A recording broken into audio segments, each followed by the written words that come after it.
Good morning. আজ আমি আবার রান্নাঘরে আসছি। আজকে যা যা রান্না করব সেগুলো তোমাদের সাথে শেয়ার করার জন্য।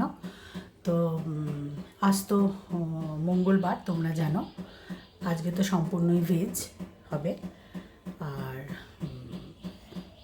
মানে এই সাধারণই রান্না হবে, কোনো সেরম সেইরকম কিছু আহামরি কিছু হবে না। যা হবে সেটুকুই তোমাদের সাথে আমি শেয়ার করব। তোমরা তো জানো আমি শেয়ার করতে ভালোবাসি। আর কদিন ধরে দেখছো তো কীরকম একটু ঠান্ডা ঠান্ডা ভাব পড়েছে না, আবার যেন ঠান্ডাটা পড়ছে। এই ঠান্ডা পড়লেই না আমার টেনশান হয়ে যায়, জানো তো। মেয়ের সকালবেলা স্কুল যেদিন যেদিন ওকে যেতে হয়, মানে এক্সাম থাকে আর কি। এখন তো স্কুলের পার্ট মোটামুটি চুকে গেছে, ও তো এইচএস দেবে। তো সেদিন না ভোরবেলা উঠে ও টিফিন করা, ওকে খেয়ে যাবে সেটা করা, জলে হাত দেয়া, ঠান্ডাকালে একটু একটু অসুবিধাই লাগে। তো ভাবলাম যে আস্তে আস্তে বোধহয় গরমটা পড়ে যাবে। তো আবার দেখি ঘুরে ফিরে একটু একটু ঠান্ডা পড়ছে। তো যাই হোক, এটা হয়তো দোল পর্যন্ত থাকবে, শিবরাত্রি দোল। সাধারণত এই সময় একটু ঠান্ডা ঠান্ডা ভাব থাকে, তোমরা জানো। তো সেটাই হতে পারে। তো আজকে বিশেষ কিছু রান্না করব না। আজকে যতটুকুই করি না কেন তোমাদের সাথে শেয়ার করব। খুবই সিম্পল রান্না। শাক পাতাই আমরা একটু বেশি খাই, সবজি টবজিগুলো আমরা একটু বেশি খাই, তো ওর উপরেই কিছু থাকবে। হ্যাঁ, তো চলো দেখতে থাকো। তো দেখো, আমি কড়াই অলরেডি বসিয়ে দিয়েছি। প্রথমেই যেটা করব, আমি উনুনটা জ্বালিয়ে নিলাম। প্রথমেই যেটা করব সেটা হচ্ছে ফুলকপি আলুর একটা মাখা মাখা তরকারি করব। ফুলকপি খেতে খেতে এখন আমাদের বাড়ির কথা বলছি, আমি অন্যটা জানি না, একদম অরুচি হয়ে গেছে লোকের মুখে। আমার বাড়ির লোকেরা খেতে চায় না। আমি একবার পোস্ত দিয়ে করি, একবার ফুলকপি আলু ভাজা করি, তাও দেখি মন হটে না। তা আজকে ভেবেছি ওই সবজি ফুলকপির তরকারিতে যা দেয়, জিরে আদা বাটা টমেটো ফমেটো ওইগুলো দিয়েই করব। আর একটুখানি গামাখা করবো, যাতে একটু, জানি না তাতেও তারা খেতে তাদের ভালো লাগবে কিনা। তো ফার্স্টে আমি ফুলকপি আলুটা ভেজে নেব।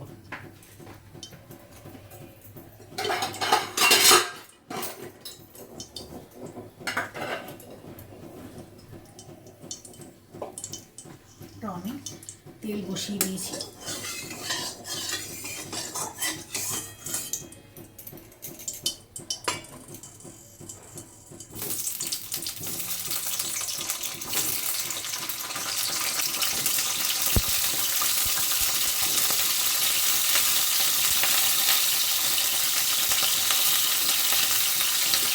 আগে আমি ফুলকপিটা ভেজে নেব, তারপর আমি আলুটা ভেজে নেব।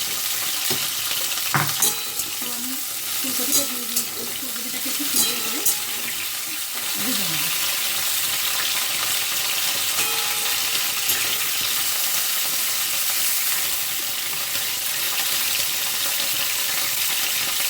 ফুলকপিগুলোকে একটু দেখে দেখে করলাম।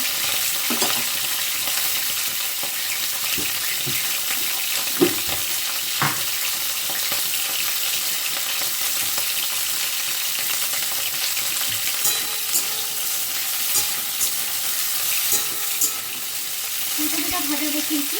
ফুলকপিটা ভাজতে ভাজতে এখানে একটুখানি নুন আর সামান্য একটু হলুদ দেবো।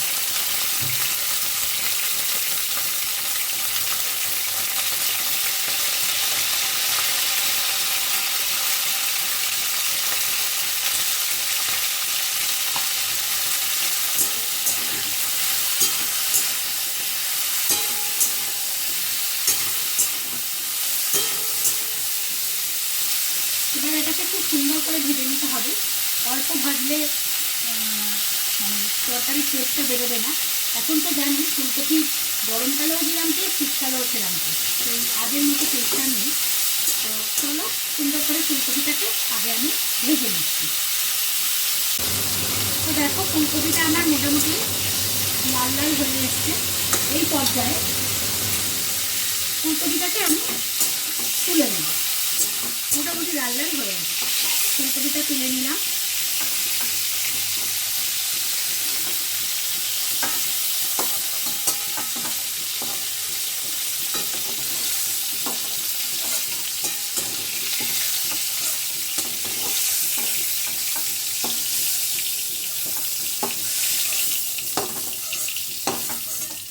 এই আমি ফুলকপিটা ভেজে তুলে নিয়েছি। এবার আমি তেলে আলু ছেড়ে দেবো।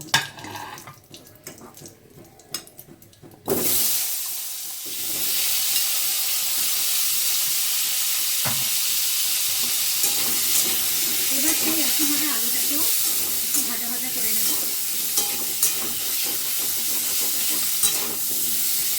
এবং একটুখানি নুন আর সামান্য হলুদ দেবো।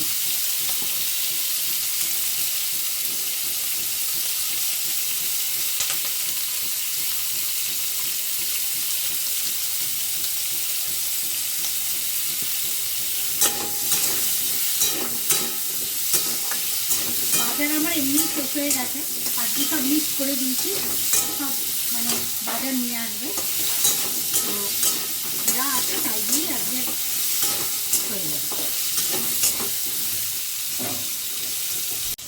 তো দেখো আলুটাও আমার মোটামুটি ভাজা হয়ে গেছে, এই পর্যায়ে আমি আলুটাও তুলে নেব। আজকে যা সবজি ছিল সেই দিয়েই আমি করেছি। তো বাজারের লিস্ট লেখা হয়ে গেছে, বাজারওয়ালার কাছে লিস্ট পৌঁছে দিলে সে বাজার আমার বাড়িতে করে দিয়ে যায়। আমরা তাকে হাতে হাতেও টাকা দিই, আবার ফোনপে গুগল পেও করি দিই। এই একটা এখন খুব সুবিধা হয়েছে জানো তো। তো যা আছে আজকের এই বেলাটা আমার নিশ্চিন্তে হয়ে যাবে। তো আমি আবার কড়াইতে তেল দিয়ে দিয়েছি, এবার একটু গোটা জিরে ফোড়ন দেব। এই একটু গোটা জিরে ফোড়নে দিচ্ছি।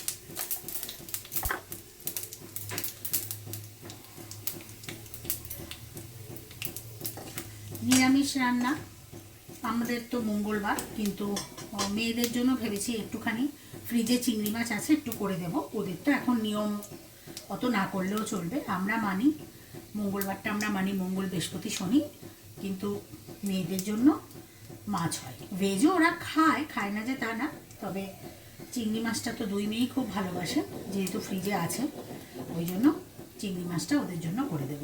তো যাই হোক, আমি জিরে ফোড়ন দিয়ে দিয়েছি, একটা শুকনো লঙ্কাও ফোড়নে দেব।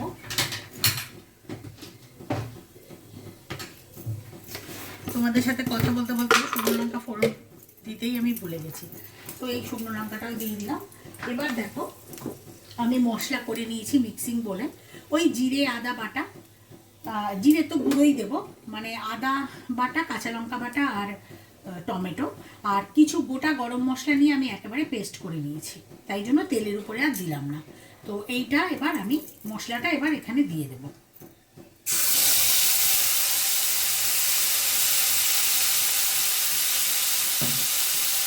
মিক্সিং বোলের মধ্যে আবার মশলা লেগে থাকে, এটাকে ভালো করে নাড়িয়ে চাড়িয়ে এটাও আমি দিয়ে দিলাম। এবার এখানে এক এক করে আমি গুঁড়ো মশলাগুলো দিয়ে দেবো। ফার্স্টেই দেবো হচ্ছে নুন, এই নুন দিলাম। তারপরেই আমি দেব হচ্ছে হলুদ গুঁড়ো, এই হলুদ গুঁড়ো দিলাম। তারপরে হচ্ছে ধনে জিরের গুঁড়ো, আমার একসাথেই করা থাকে, দিয়ে দিলাম। আর একটু লঙ্কার গুঁড়ো, ব্যাস। এবার আমি মশলাটাকে সুন্দর করে সাঁতলাবো, তবে মশলাটা সাঁতলাবো, শুধু মশলাটা সাঁতলাবো না, এর মধ্যে আমি ফুলকপি আর আলুটাও দিয়ে নেব, তাহলে একেবারে ওদের মধ্যেও মশলাটা ঢুকে যাবে।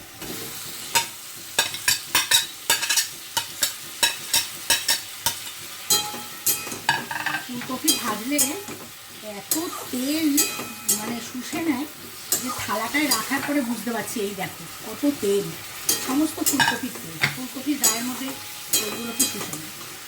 তো এটা এবার ভালো করে আমি কষাবো যতক্ষণে মশলার গা থেকে তেল ছেড়ে দেবো, তারপর আমার যতটুকু দরকার আমি জল দিয়ে দেবো।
দেখো আমার ফুলকপিটা থেকে কিন্তু বেশ তেল ছেড়ে দিয়েছি।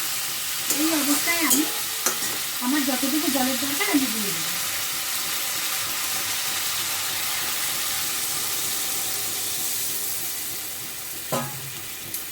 আমি তোমাদের প্রথমেই বলেছি এটা একটু গা মাখা করবো, এই জন্য আমি জলের ভাগটা কিন্তু কম দিলাম। তো এই অবস্থায় আমি কি করব, এটাকে একটা চাপা দিয়ে দেবো আর গ্যাসটাকে সিম করে দেবো।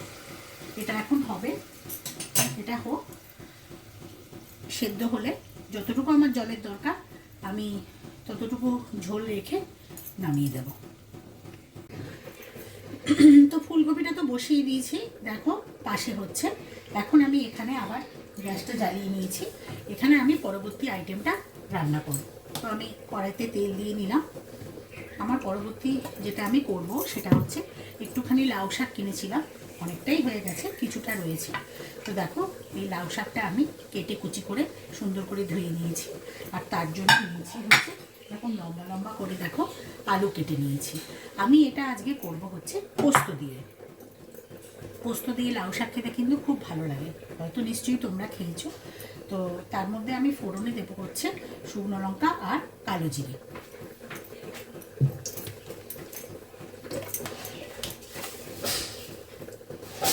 কালো জিরে দিয়ে দিলাম, এবার দেবো শুকনো লঙ্কা। আর কালো জিরের সঙ্গে কাঁচা লঙ্কা দিলে একটা সুন্দর ঘ্রাণ বেরোয়, একটা সুন্দর গন্ধ হয়, ওই জন্য একটুখানি কাঁচা লঙ্কা আমি এর মধ্যে চিড়ে দিয়ে দেবো।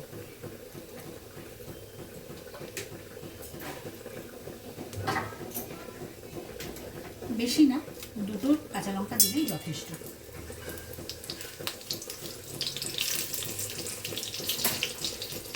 এবার এই ফোড়নটা থেকে একটা সুন্দর গন্ধ ছাড়বে, গন্ধটা ছাড়লে তখন আমি আলুটা এখানে দিয়ে দেবো।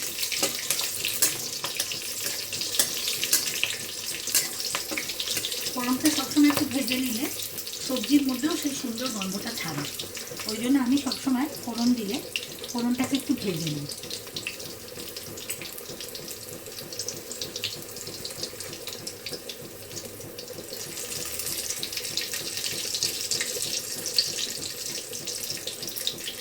ফোড়নটা আমার ভাজা ভাজা হয়ে গেছে, এই অবস্থায় আমি এই আলুগুলো কিন্তু এর মধ্যে দিয়ে দিচ্ছি।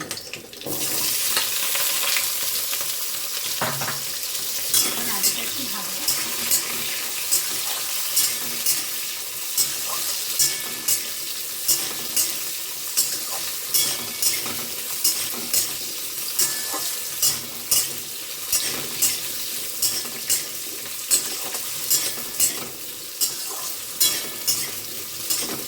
এর মধ্যে একটুখানি সামান্য আমি নুন দিয়ে দেবো, সামান্য না, আমার যতটুকু দরকার আমি দিয়েই দেবো। এই আমি নুনটা দিয়ে দিলাম আর হলুদটাও দিয়ে দেবো। এর মধ্যে আর কোনো মশলা পড়ে না, এটা তো পোস্ত দিয়ে হবে, সুতরাং আর কিছু এর মধ্যে পড়বে না। তো আলুটা ভালো করে একটু ভাজা ভাজা করার পর আমি লাউ শাকটা দিয়ে দেবো।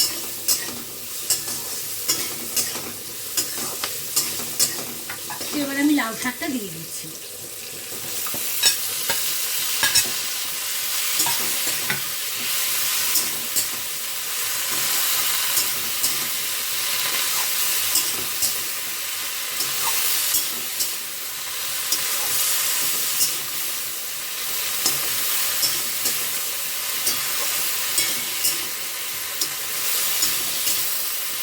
এবার লাউ শাকটা থেকে জল বেরোবে, এই জলে আমার এই শাকের ডাঁটাগুলো আর আলুগুলো সেদ্ধ হয়ে যাবে। এই জন্য এখানে আমি একটা এখন চাপা দিয়ে সিম করে রেখে দেবো। এই আমি এখানে একটা চাপা দিয়ে গ্যাসটাকে সিম করে দিলাম, একটু সেদ্ধ হলে তারপর আমি এর মধ্যে পোস্তটা অ্যাড করব। তো দেখো লাউ শাকটা আর আলুটা যে আমি ঢাকা দিয়ে বসিয়ে রেখেছিলাম, আলুটা মোটামুটি একটু সেদ্ধ হয়েছে, একেবারে পুরোটা হয়নি। এই অবস্থায় আমি এখানে এই দেখো পোস্ত বেটে রেখেছি, এই পোস্তটা এখানে আমি দিয়ে দেব।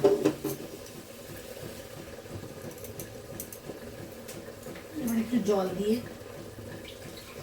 যতটুকু পোস্তর গায়ে লাগা আছে সেটাও ভালো করে গলিয়ে দিয়ে দেব। এই দিয়ে দেব। এবার এটা একটুখানি চিনি দেব। পোস্ত টোস্ত একটুখানি মিষ্টি না দিলে ভালো লাগে না, মানে আমি তো দিয়ে রাখি। এই একটুখানি চিনি দিলাম। তো এবার এটা একটুখানি ফুট উঠলেই আবার ঢাকা দিয়ে বসিয়ে দেবো, তাতে আরেকটু সেদ্ধ যতটুকু বাকি আছে ততটুকু এটা সেদ্ধ হয়ে যায়। তো দেখো অলরেডি ফুটতে শুরু করেছে। এই অবস্থায় এটাকে আমি আবার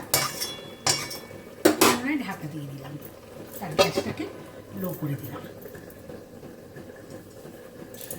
এবার আমি দেখব যে আমার ফুলকপিটার কি অবস্থা। পাশের গ্যাসে ফুলকপিটা রয়েছে, ফুলকপিটাকে আবার দেখব এটার কি অবস্থা। এটাও আমার মোটামুটি সেদ্ধ হয়ে গেছে। তো একটুখানি বাড়িয়ে দিলাম যাতে ঝোলটা একটু টেনে নেয়। একটু ঝোল রাখবো না বলেছি আগে। এই তরকারিটার মধ্যেও সামান্য একটু চিনি দেবো।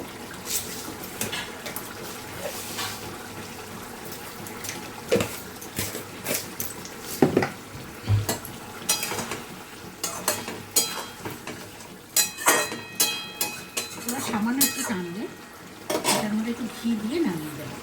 এটা একটুখানি টানো। তো দেখো এইটুকু ঝোল আমি রাখবো। এখন আমি গ্যাসটাকে বন্ধ করে দিলাম। আর এই যে এখন একটু ঘি দিয়ে নামিয়ে দেবো, বেশি না, সামান্য।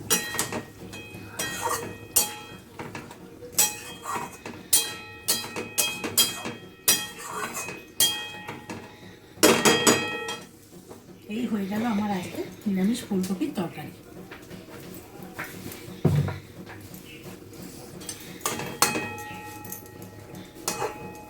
এবার এটাকে আমি নামিয়ে দেব। তো দেখো এই আমার লাউ শাকটা আলু ফালু সবই সেদ্ধ হয়ে গেছে। এখন আমি গ্যাসটাকে বাড়িয়ে দেবো, জাস্ট এটাকে টানিয়ে নেওয়া যাবে। এটা টেনে গেলেই এটাকে আমি নামিয়ে দেবো, তাহলেই হয়ে যাবে আমার পোস্ত দিয়ে লাউ শাক। তো দেখো আমার লাউ শাকটা একদম টেনে গেছে। এই অবস্থায় আমি নামিয়ে দেবো। গ্যাসটা আমি বন্ধ করে দিলাম। এখন এখানে যেটা করবো, একটুখানি সর্ষের তেল, মানে কাঁচা সর্ষের তেল ঘুরিয়ে এর উপরে দিয়ে দেবো। এতে স্বাদটা খুব ভালো হয়, তোমরা করে দেখতে পারো। তা একটা সুন্দর গন্ধ ছাড়ে। তো ঠিক আছে। তো দেখো তোমাদের বলেছি যে মেয়েদের জন্য একটুখানি চিংড়ি মাছ করব। তার জন্য দেখো আমি কড়াইটা বসিয়ে দিয়েছি, এই গ্যাস জ্বালিয়ে নিলাম। এবার কড়াইতে আমি তেল দিয়ে দিলাম। তো বেশি না, 4 পিস চিংড়ি আমি রান্না করব। 2 মেয়ে আছে, দুটো দুটো করে খেয়ে নেবে। ওদের আবার নিরামিষ খুব একটা পছন্দ করে না। নিরামিষ খাওয়ালে আবার আমার প্রতি রেগে যেতে পারে। একটু একটু শাক ঠাক দেবো, কিন্তু মেন এটাই থাকবে আর কি। তো চলো দেখতে থাকো।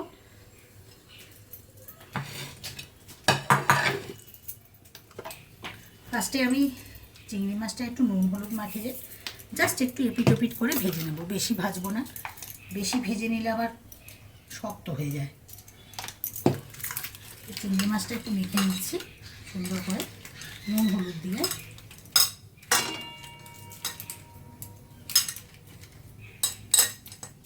এবার এটা তেলে ছেড়ে দেব।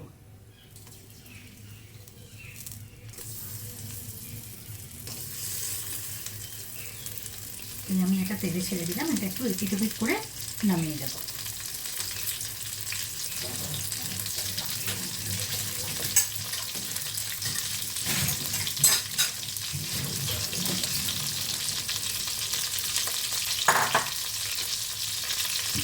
একটু মালাইকারি টাইপেরই করার ইচ্ছা আছে, সেরকমই করেছি। তবে মালাইকারিতে যেমন নারকলের দুধ ফুট দেয়, ওই সব আর দেবো না।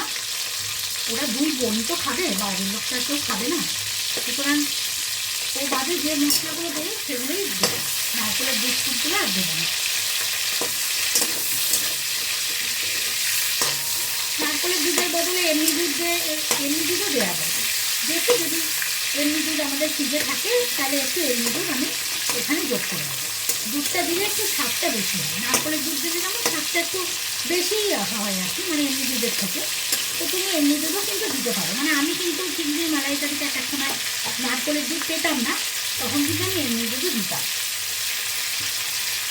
চিংড়ি মাছটা দেখো আমি মোটামুটি একটু এপিট ওপিট করে উঠিয়ে দেবো।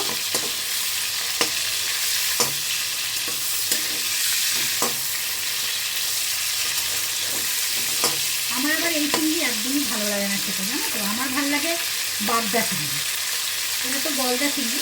তো আমার চিংড়িটা মোটামুটি যতটুকু আমার মানে ইচ্ছা ততটুকু আমার ভাজা হয়ে গেছে, এর থেকে আমি আর বেশি ভাজবো না। তো এটা এবার আমি তুলে নেব।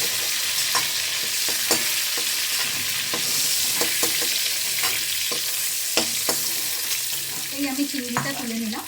এখন এখানে ফোড়নে ফার্স্টেই দেবো শুকনো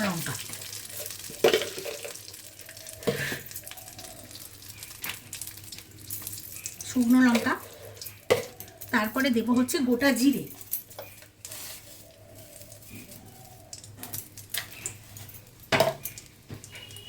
শুকনো লঙ্কা জিরেটা একটুখানি ভাজা ভাজা হলে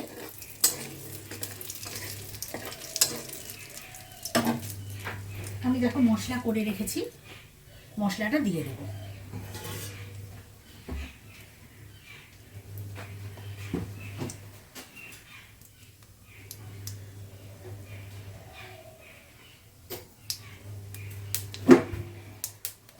এই যে মশলাটা, এর মধ্যে রসুন, আদা, টমেটো, কাঁচা লঙ্কা সব পেস্ট, আর গোটা গরম মশলাও আমি পেস্ট করে নিয়েছি। এটা এখানে এবার ঢেলে দেবো।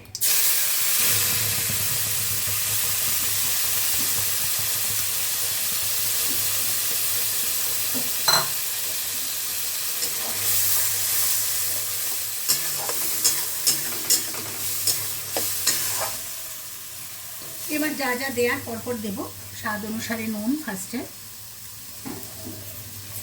তারপরে একটু হলুদ গুঁড়ো, তারপরে একটু ধনে জিরের গুঁড়ো,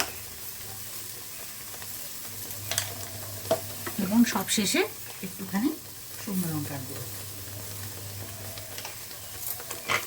এবার এটাকে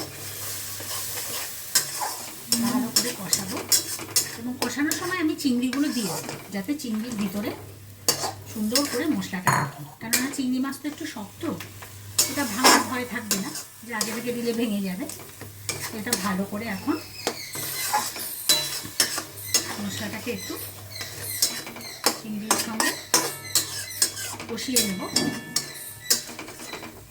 তারপর এখানে আমি একটু দুধ অ্যাড করবো আর সামান্য একটু জলও দেবো।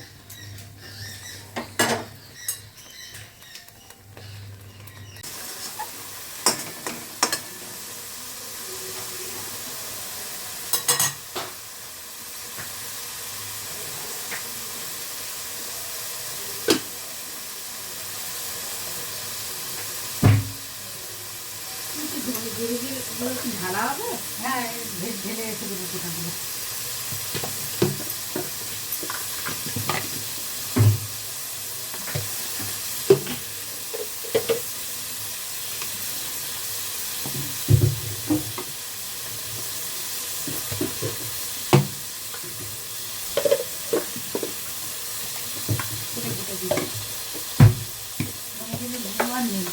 গোটা এবারে একটু দেখিয়ে দিচ্ছি। হ্যাঁ ওখানে দেখুন,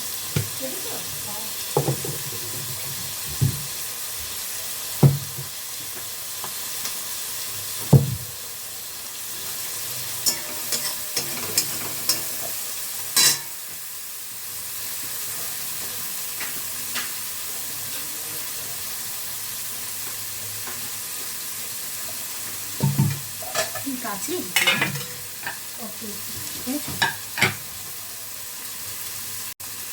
তো দেখো আমার মশলা থেকে কিন্তু তেল ছেড়ে দিয়েছে, আর যে গ্রেভিটা তোমরা দেখেছিলে এটা এখন অনেক শুকিয়ে গেছে।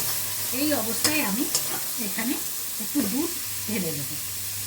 নারকেলের দুধের বদলে কিন্তু এই দুধটা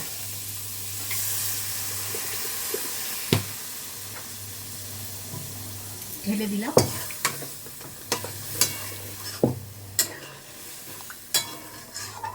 এবার এখানে আমি সামান্য চিনি অ্যাড করব। মালাইকারি একটু মিষ্টি মিষ্টি হয়।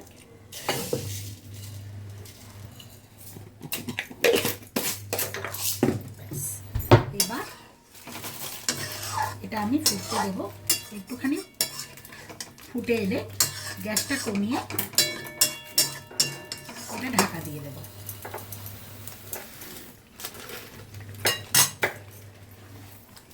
শুধু দুধই দিলাম, ওই জন্য সামান্য একটু জল দিলাম।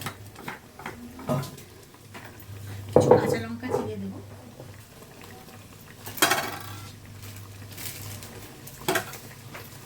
ওখানে কাঁচা লঙ্কা আমি চিড়ে দিচ্ছি।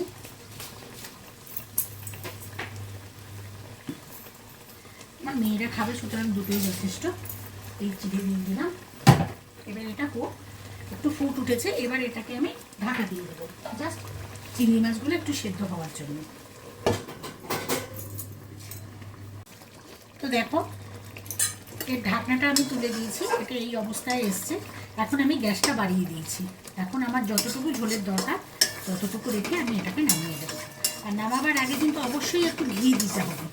মানে ঘিও দিতে পারো, বাটারও দিতে পারো। যাদের ধরো ঘি একটু প্রবলেম হয় তারা একটুখানি বাটারও ফেলে দিতে পারে, স্বাদটা খুব সুন্দর হয়। তো এই দেখো, এবার ঝোলটা টানছে। ঝোলটা সম্পূর্ণ যতটুকু আমি রাখবো আর কি, ততটুকু অবস্থায় এলে আমি সামান্য একটু ঘি দিয়ে এবার এটাকে নামিয়ে দেবো। তো এই হলো আজকে আমার চিংড়ি মাছের মালাইকারি আমার মেয়েদের জন্য। আমাদের আগেই বলেছি যে এটা করবো, ওই জন্য প্রথমে আমি নিরামিষ তরকারি সবজি টবজি সব রান্না করে নিয়েছি। সবজি যা করেছি তোমাদের সঙ্গে মাত্র দুটোই শেয়ার করেছি। বাদ বাকি যা ওই শাক ভাজা, তেতো ভাজা, শুক্তো মুক্তো, ওগুলো আর কি করবো বলো। তো মালাইকারিটা মেয়েদের জন্য করছি, তা এটা তোমাদের সাথে শেয়ার করলাম। ভালো লাগলে প্লিজ একটু লাইক করো, শেয়ার করো, আর কমেন্ট তো অবশ্যই করবে। যারা আমার ইউটিউব চ্যানেল থেকে দেখবে, আমার ইউটিউব চ্যানেলের নাম হচ্ছে সোনার হেসেল। আর সেখান থেকে যারা দেখবে তারা একটু সাবস্ক্রাইব করে দিও। আর যারা ফেসবুক থেকে দেখবে, মহুয়া রয়, যদিও বা দুটো রায়, মহুয়া রয় রয় আছে, তো যারা ওখান থেকে দেখবে তারা অবশ্যই কিন্তু লাইক করো আর শেয়ার করে দিও বন্ধুবান্ধবদের কাছে। ভালো লাগবে। আর খারাপ লাগলেও কিন্তু যা আমার অসুবিধা তোমাদের মনে হয়েছে কমেন্ট করে আমাকে অবশ্যই জানাবে। ঠিক আছে, টাটা।